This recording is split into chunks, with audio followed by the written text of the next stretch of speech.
Assalamualaikum warahmatullahi wabarakatuh. Apa kabar semuanya? Semoga kesehatan dan keberkahan selalu menyelimuti kita semua. Amin.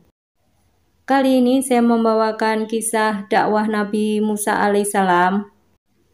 Ketika Nabi Musa alaihissalam menerima kitab Taurat. Sebelum saya mulai, saya ucapkan terima kasih karena sudah klik channel ini. Langsung saja kita mulai, check it out. Setelah Nabi Musa dan kaumnya selamat dari kejaran Fir'aun, mereka semua pun melanjutkan perjalanan menuju Palestina. Di tengah perjalanan, tibalah mereka di suatu perkampungan penduduk yang masih menyembah berhala. Melihat hal tersebut, Bani Israel mulai resah. Mereka pun menyampaikan keresahan dan kegundahannya kepada Nabi Musa alaihissalam dan berkata kepada Nabi Musa, "Wahai Musa, buatkanlah kami patung agar kita bisa memuliakannya seperti Tuhan-Tuhan mereka itu." Apa yang kalian maksud dengan Tuhan? Itu adalah patung-patung berhala yang mereka sembah. Kalian itu seharusnya lebih baik dari mereka.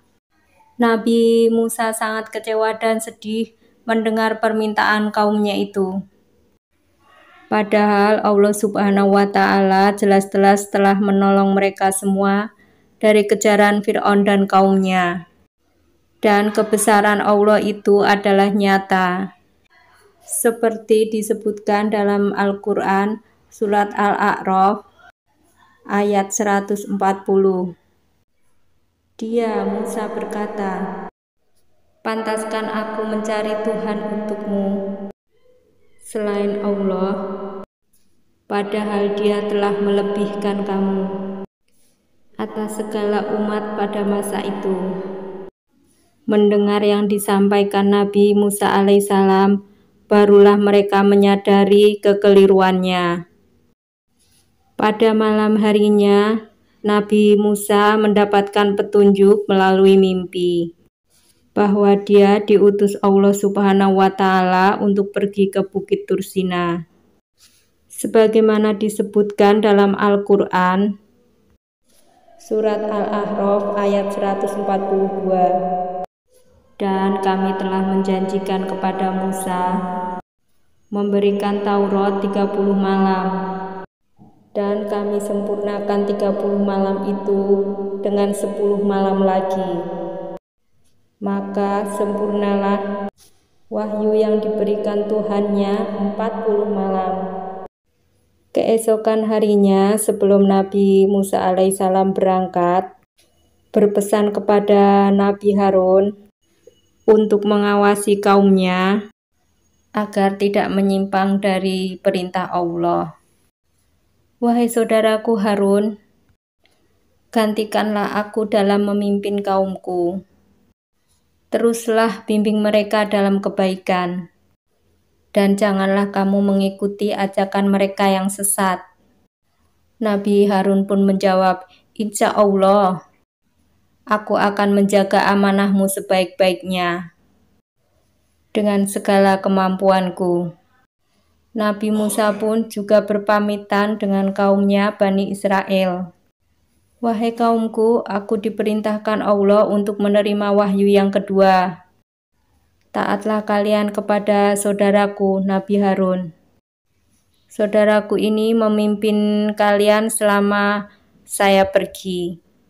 Setelah selesai berpamitan, Nabi Musa alaihissalam pun pergi ke Bukit Tursina, tempat pertama kali beliau menerima wahyu dari Allah Subhanahu wa Ta'ala. Ketika tiba waktu yang ditetapkan oleh Allah, sampailah Nabi Musa di Bukit Tursina. Di tempat inilah terjadi pembicaraan antara Musa dengan Allah Subhanahu wa Ta'ala. Kemudian Nabi Musa alaihissalam berbicara dengan Allah dan berkata, ingin melihat wujud Allah. "Ya Allah, ya Tuhanku, tampakkanlah dirimu kepadaku, agar aku dapat melihat Engkau." Allah pun menjawab permintaan Nabi Musa seperti disebutkan dalam Al-Quran. Surat Al-A'raf ayat 143.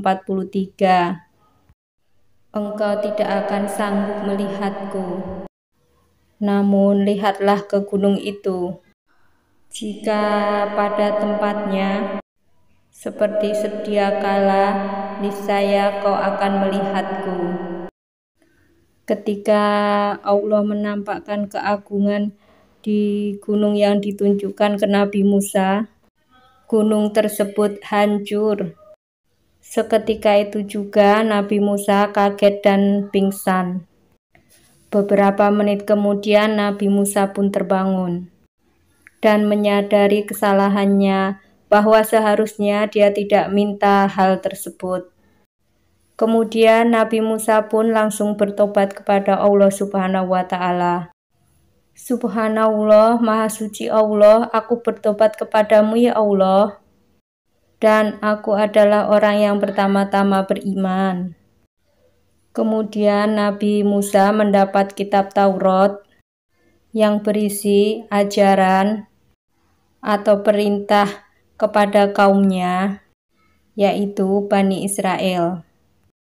Nabi Musa adalah nabi sekaligus rasul yang dipilih Allah untuk menyampaikan risalahnya dan dilebihkan kemampuannya daripada manusia yang lain di kala itu. Itu tadi kisah dakwah Nabi Musa alaihissalam ketika Nabi Musa alaihissalam menerima kitab Taurat. Jika saya salah dalam menyampaikan cerita, saya mohon maaf sebesar-besarnya. Karena sesungguhnya kebenaran hanya milik Allah Subhanahu wa Ta'ala. Jika ada yang kurang, tambahkan di kolom komentar. Akhir kata, wassalamualaikum warahmatullahi wabarakatuh. See you next video.